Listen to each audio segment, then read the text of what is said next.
So dear student, today we'll discuss about the interference of the light. This is your unit 4, and in unit 4 basically two chapters, we can say chapters. First is interference and second is diffraction. So first we will discuss about the interference, and then we will discuss about the diffraction. So first is the what is now first is the what is wave optics. It is the interference and diffraction is the part of the wave optics. So first we can say what is the wave optics. What is the wave optics? Basically wave optics is the branch of the physics in which describe the wave nature of the light, or we can say uh, it exhibit the wave characteristic of the light, wave characteristic. And sometimes it is also called the physical optics. So basically optics is the branch of the physics in which we discuss the wave nature of the light or electromagnetic wave nature of the electromagnetic wave.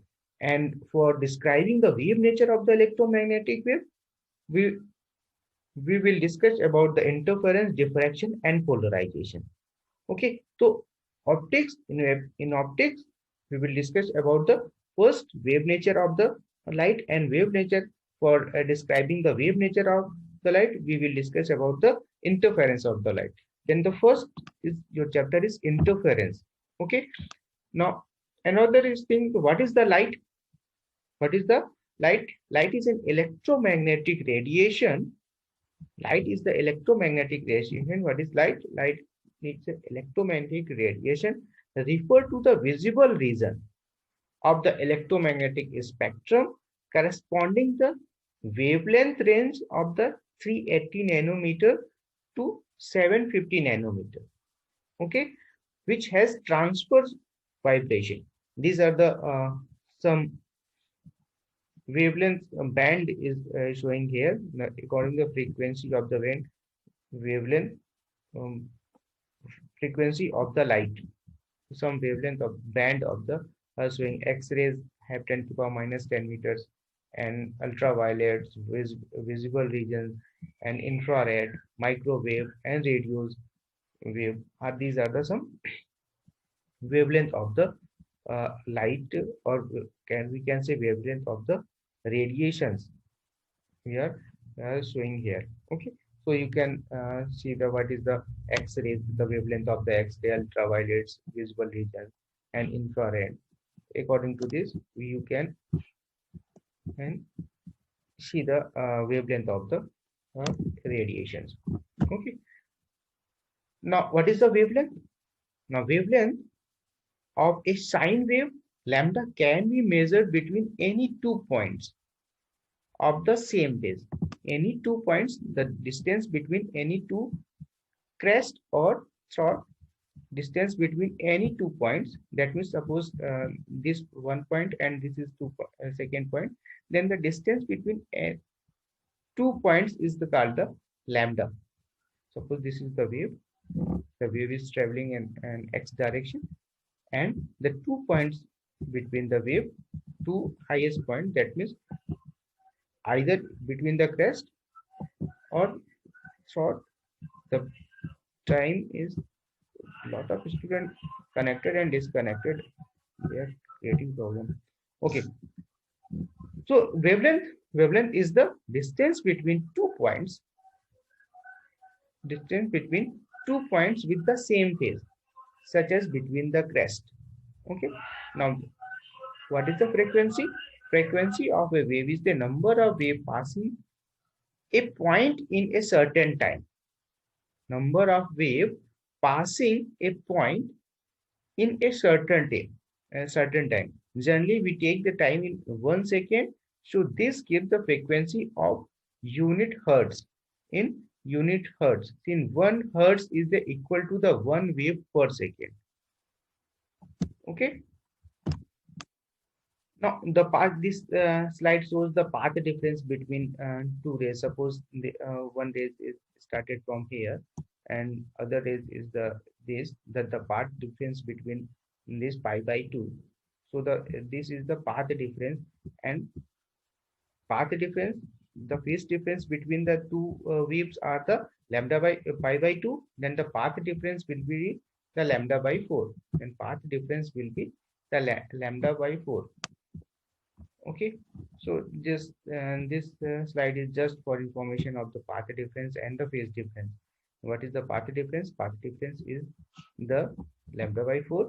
Suppose these two waves traveling in any direction, or that it is x or y or z, then if the phase difference between two waves pi by 2, then the path difference will be lambda by 2. Okay, the path difference here, the path difference is the lambda by 2, and the phase difference between 2 points, and that means two waves, one wave and two waves is the will be, if the phase difference is the pi by 2, then path difference will be lambda by 2.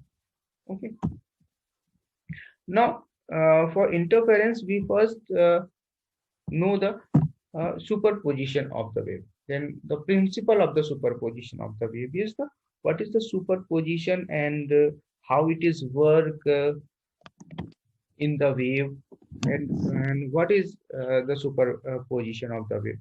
So if two waves are traveling in along same direction, two waves are traveling in the same direction, or more than two waves are traveling in the same direction, then the total displacement at any point is equal to the vector sum of the individual displacement of the wave at that point. If two waves, suppose two waves or three waves are traveling in same direction, then the total displacement at any point is equal to the vector sum of the individual displacement of the waves at that point. Okay.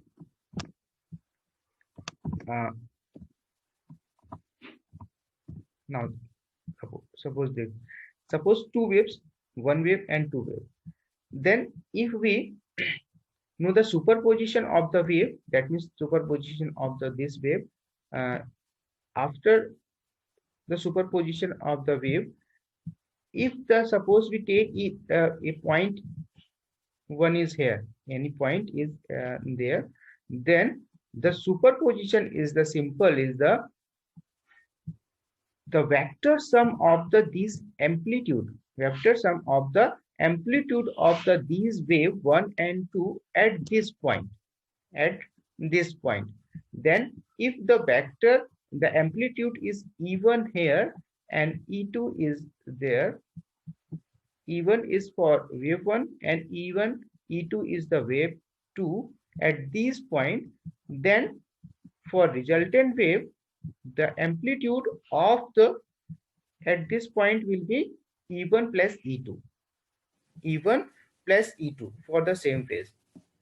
And for if the phase is just opposite, then that means if the phase is just opposite of the wave at that point, then the amplitude will be, superposition of the wave is the vector sum of the individual wave, that means E1 is E2, that means if the phase is just opposite, then the resultant point will be, here is E1 minus E2. So the superposition of the wave is that, superposition of the wave says when two or more waves are superimposed in a medium, the total displacement at any point is equal to the vector sum of individual displacement of waves at that point. Okay. Now, what is interference?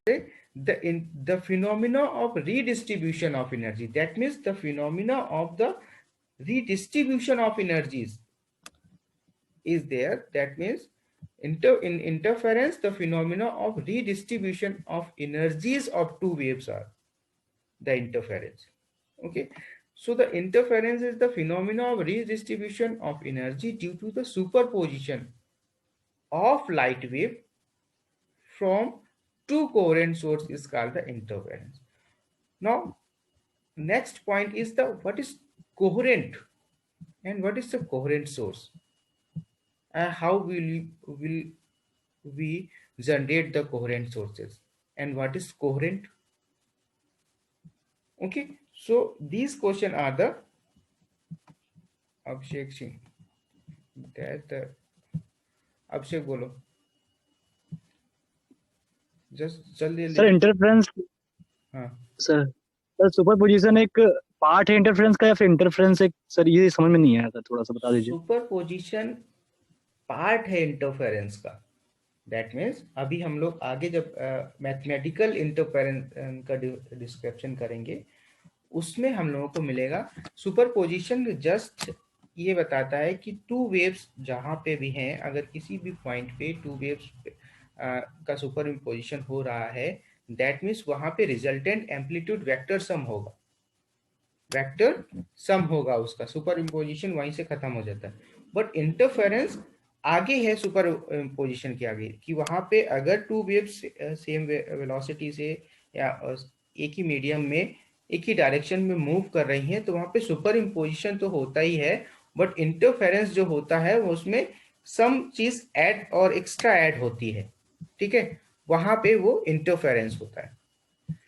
तो interference is the redistribution of the light energies है, actually redistribution of the light energies है, ना कि only superposition है।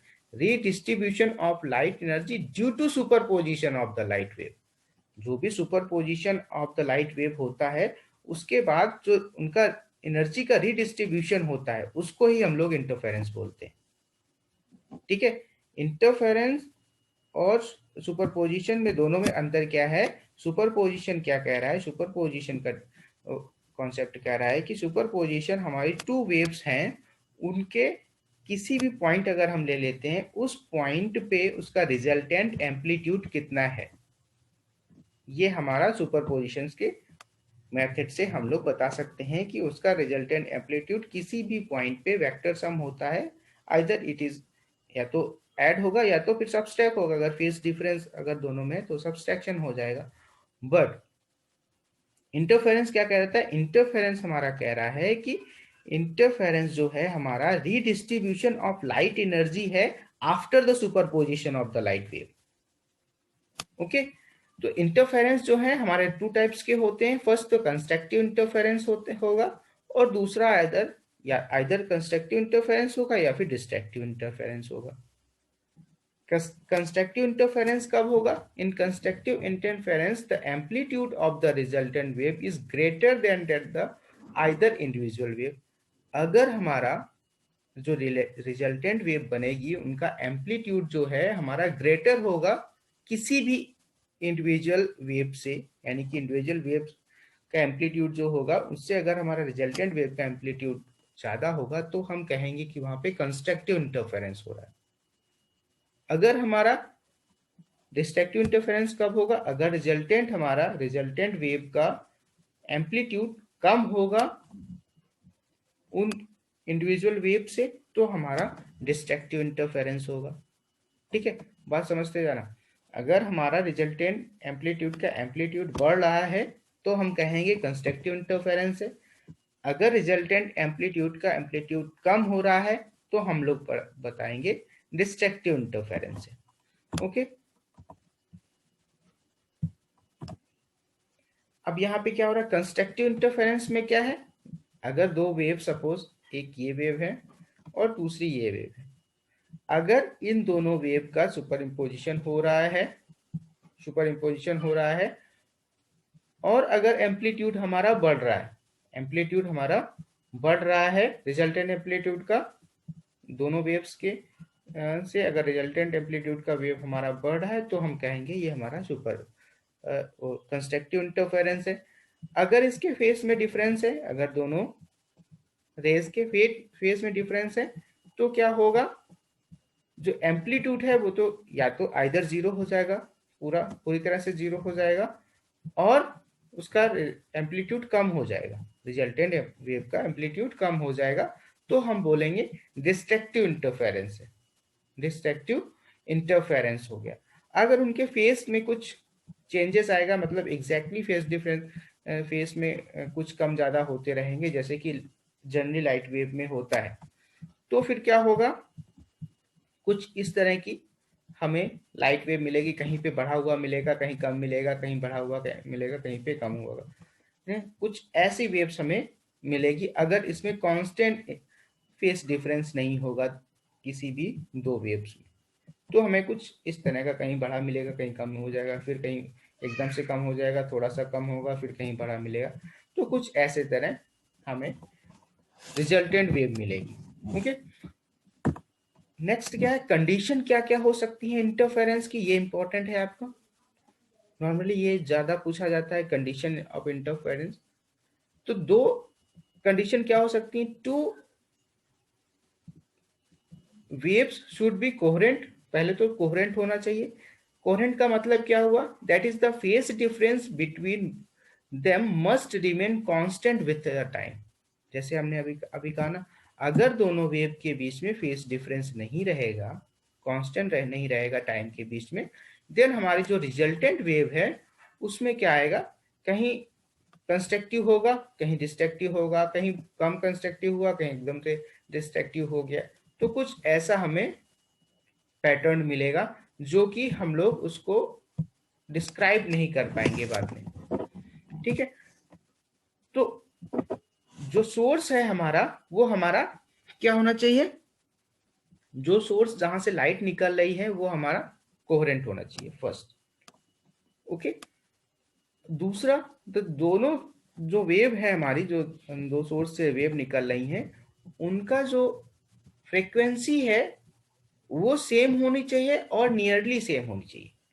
या तो exact same हो जाए तो अच्छी बात है, अदरवाइज अगर एग्जैक्ट सेम नहीं होती है तो उसके आसपास ये नियरली सेम हो जानी चाहिए, ठीक है। सेकेंड पॉइंट है, ये पॉइंट, थर्ड पॉइंट जो हम लोग डिस्कस करने हैं, ये नॉर्मली आपके वाइवा में पूछा जाता है, ठीक है। If the interfering wave are polarised, अगर कोई वेव हमारी पोलराइज्ड है, they must be in the same state of polarisation. That means अगर हमारी एक वेव हमारी सपोज एक्स डायरेक्शन में पोलराइज्ड है, तो दूसरी वेव भी हमारी एक्स डायरेक्शन में ही पोलराइज्ड होनी चाहिए। अदरवाइज दूसरी अगर वेव हमारी वाई डायरेक्शन में पोलराइज्ड है और एक वेव हमारी एक्स डायरेक्शन में पोलराइज्ड है, दैट मीन्स उनके बीच में इंटरफेरेंस नहीं होगा, क्योंकि एक तो एक्स डायरेक्शन में है और दूसरा वाई डायरेक्शन में पोलराइज्ड है, तो उनके बीच में इंटरफेरेंस प्रोड्यूस ही नहीं होगा, ठीक है। तो इंटरफेरेंस प्रोड्यूस, अगर पोलराइज लाइट है तो इंटरफेरेंस प्रोड्यूस होने का क्या होना चाहिए, इंटरफेरेंस तभी प्रोड्यूस होगा जब वो सेम डायरेक्शन में, मतलब इधर एक्स डायरेक्शन में, वाई डायरेक्शन में और जेड डायरेक्शन में, तीनों दोनों वेव्स जो हैं एक ही डायरेक्शन में पोलराइज्ड हो। अच्छा, फोर्थ पॉइंट क्या है, the separation between the two points, point source जो होगा जहां से हमारी लाइट निकल रही होगी, उनके बीच में डिस्टेंस काफी कम होनी चाहिए, ठीक है।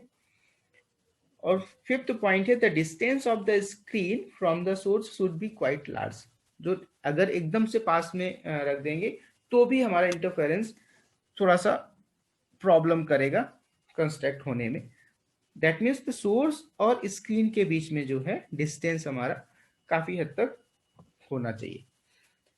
Okay, the amplitude of the interfering wave should be equal और एटलीस्ट वेरी नियरली। और अगेन एम्पलीट्यूड जो है, ऐसा नहीं होना चाहिए कि किसी एक वेव का एम्पलीट्यूड बहुत ज्यादा है और दूसरे वेव का बहुत कम है।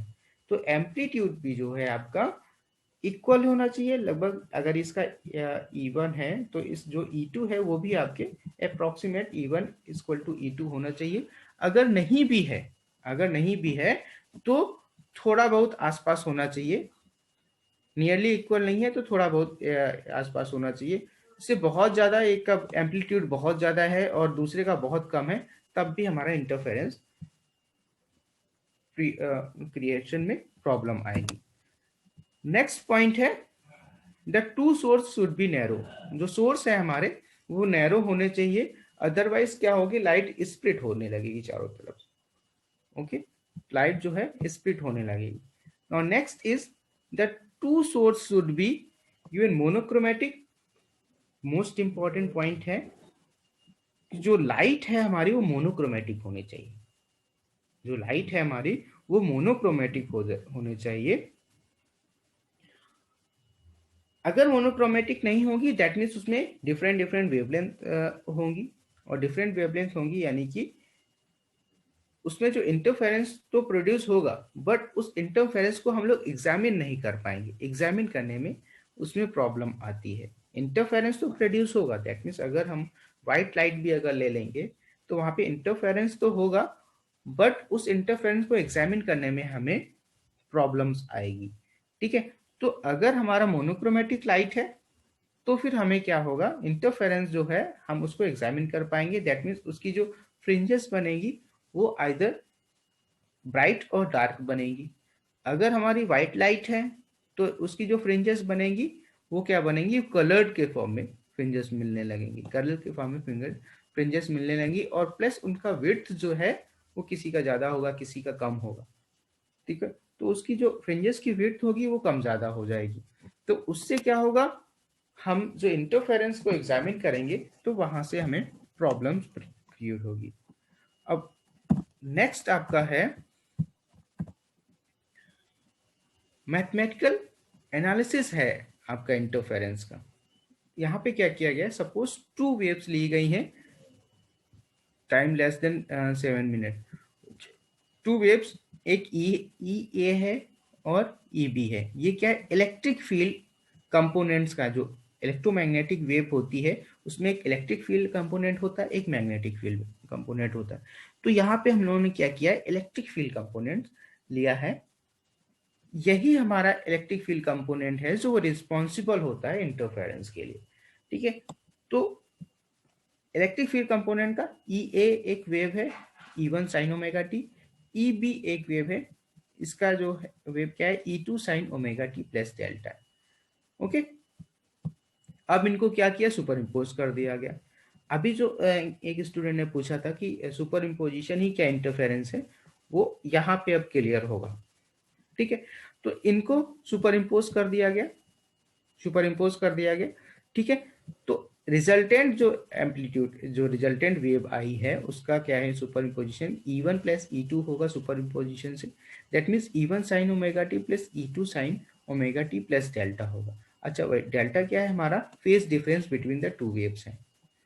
ओके, अब इसको हम लोग एक्सपेंड कर सकते हैं, sine omega T plus delta को sine omega T cos delta plus cos omega T sine delta लिख सकते हैं। ठीक है, अब इसमें sine omega T E one plus E two cos delta कर सकते हैं, यानी कि ये जो पोर्शन है हमारा साइन ओमेगा टी वाला एक साइड में लेके जो एक्सपेंड हुआ है, sine omega T E one sine omega T plus E two sine omega T cos delta है।